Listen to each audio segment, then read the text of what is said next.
It's easy to lose yourself when the world starts clapping for you. Success has a strange way of making you forget the hunger that built you, the sleepless nights, the quiet doubts, the fight that no one saw. And yet, the moment you think you've made it, something inside you starts to die. Because hunger fades when comfort grows, and humility disappears when ego takes its place. The real test isn't rising from nothing.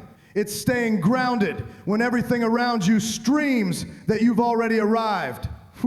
This is the battle between who you were and who you're becoming, between the gratitude that keeps you human and the ambition that keeps you alive.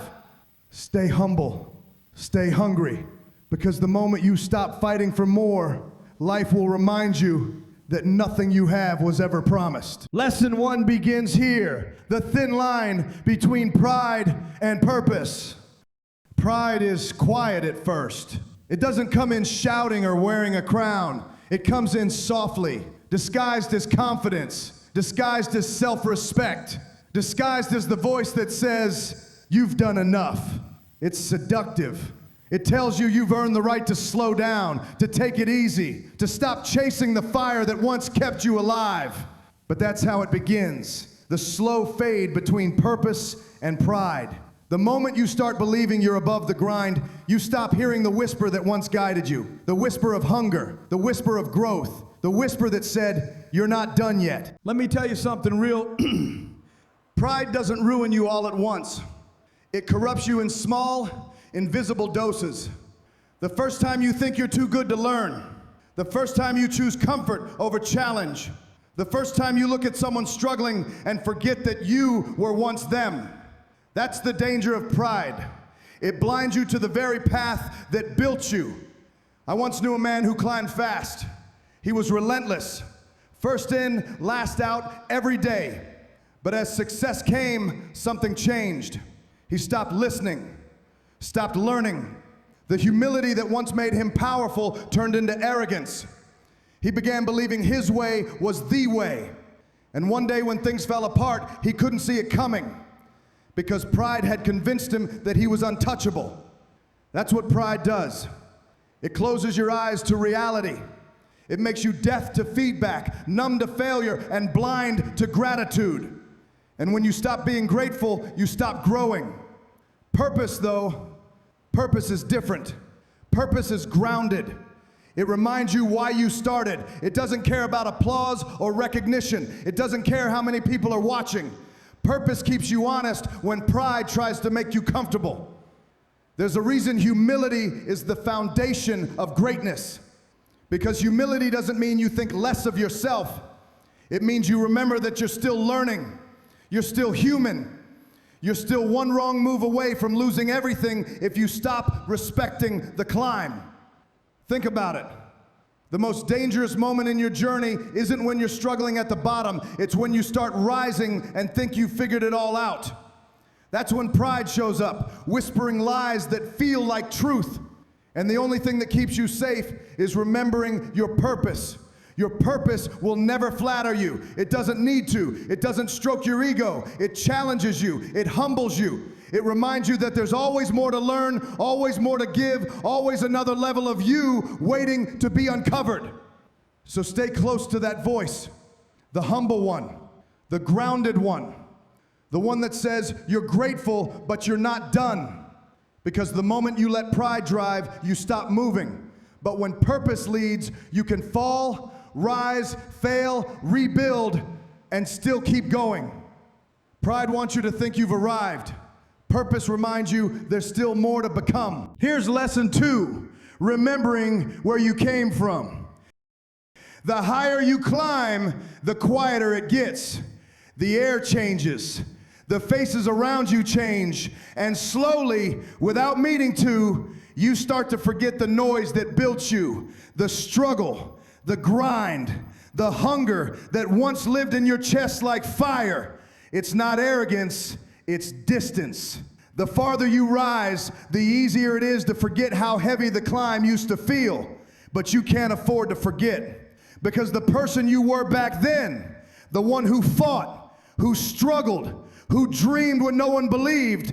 That person is the reason you're standing where you are now. You don't owe them pity, you owe them gratitude. Let me tell you something real. There's a moment in every person's journey when comfort starts whispering louder than purpose. You start earning what you once prayed for. You start living the life you used to chase, and instead of fueling you, it softens you. The hunger fades, the drive slows. You stop running like your life depends on it because it doesn't anymore.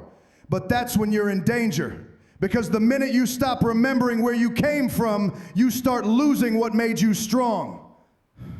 I've seen it happen.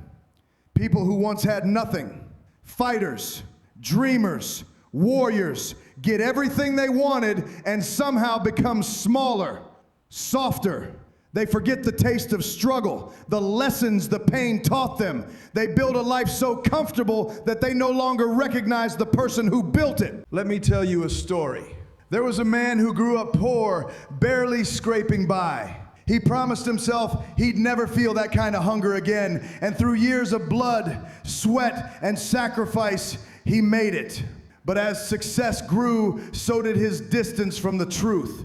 He forgot what the hunger felt like. He started protecting his comfort instead of chasing his growth. And slowly, he lost the fire that got him there in the first place.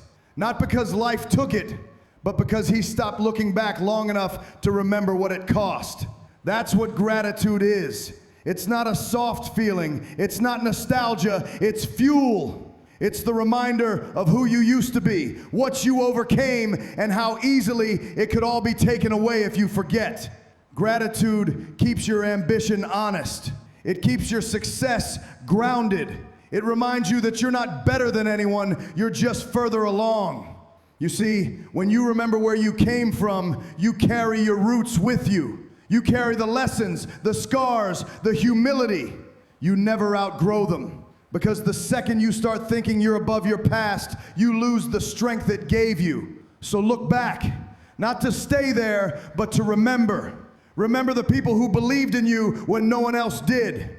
Remember the nights you almost gave up. Remember the version of you that worked in silence, that dreamed in chaos, that fought through fear. That's the real you, the one who earned this life, not the one who inherited it. Never let success make you forget the climb. Never let comfort make you forget the hunger.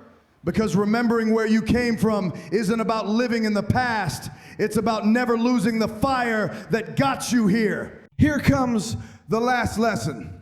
The danger of comfort. Comfort is sneaky.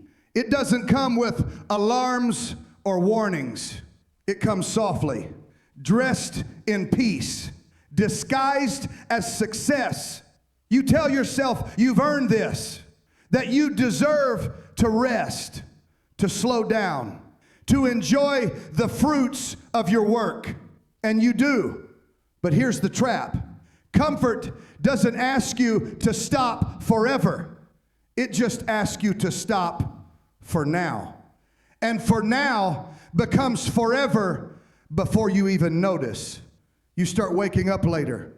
You start skipping the small things that once made you sharp.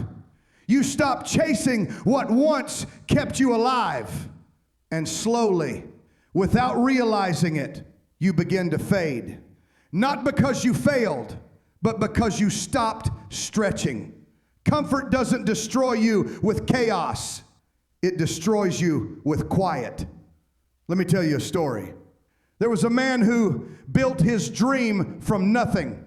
For years, he was relentless, grinding, learning, sacrificing. But once he made it, things changed. He stopped taking risks. He stopped evolving. He told himself, I've earned the right to relax. And he had. But over time, he realized something painful. The hunger that once drove him was gone. He still had the money, the recognition, the lifestyle, but he didn't have the fire anymore. Comfort had stolen it. That's what makes comfort dangerous. It convinces you that stillness is peace when it's actually decay. It numbs you so slowly that you don't even realize how much you've lost. Your edge, your hunger, your growth. And the worst part, it feels good while it's happening. You see, growth isn't supposed to feel good. It's supposed to stretch you, test you, challenge you. It's supposed to make you uncomfortable because that's where evolution happens. But comfort whispers the opposite. It tells you that discomfort means you're doing something wrong, when in reality, discomfort is the proof that you're still alive inside. Think about it. Every major breakthrough you've ever had came from a place of struggle. Every new level of you was born through friction, through uncertainty, pain, and fear. That's not coincidence. That's the design. Growth demands pressure. Strength demands resistance. But when you're comfortable, you stop seeking that pressure. You settle for good enough. You start protecting what you have instead of chasing what's next. You start living not to lose instead of living to win. And that's how great people fade into average ones. Not because they ran out of potential, but because they ran from discomfort. Let me be real with you.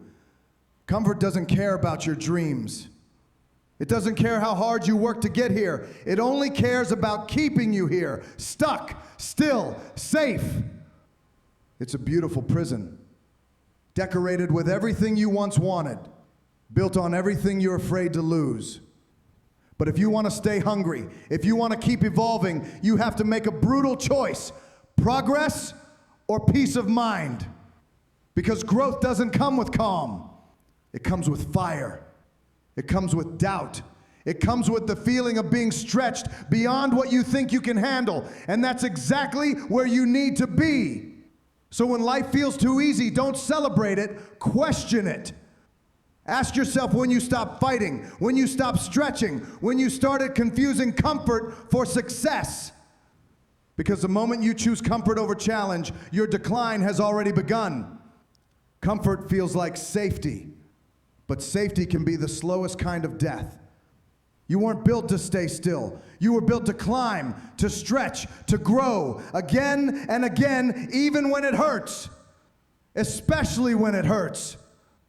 Because the danger isn't in falling back, it's in standing still and calling it peace.